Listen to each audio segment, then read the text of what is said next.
As the youth activities coordinator at the community center, I have refereed dodgeball fights, soothed homesick campers, and even unclogged toilets during birthday rentals.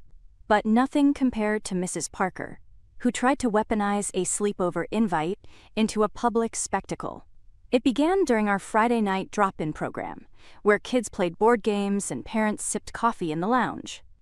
Mrs. Parker stormed in, dragging her daughter by the wrist, and demanded to know why half the girls had been invited to a slumber party while her child had not. I gently reminded her that the sleepover in question was private, not organized by the community center. She insisted it was emotional bullying by exclusion, and that we had a duty to intervene. Before I could respond, she escalated, confronting the other parents, loudly accusing them of targeting her daughter. Within minutes, the room buzzed with tension. When told this wasn't a matter for staff, she threatened to call the manager. Spoiler, I am the manager on Fridays. I braced for the usual: anger, denial, drama. But then something shifted. Another parent stood up and said, calmly but firmly, "You can't force friendships. It's unfair to put your child and others through that." And then another chimed in, and another.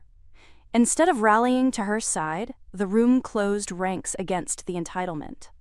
Mrs. Parker looked stunned. This was supposed to be her big victory speech, but the audience had flipped. Her daughter, clearly embarrassed, whispered, "Mom, can we just go?"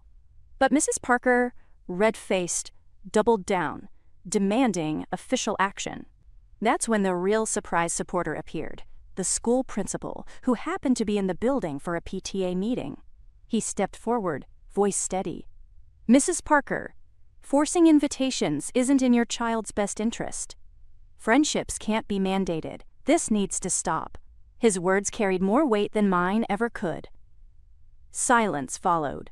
Mrs. Parker sputtered, tried to recover, but the social ground had crumbled beneath her.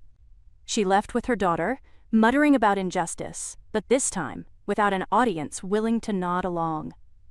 The community center exhaled. The girls went back to their board games.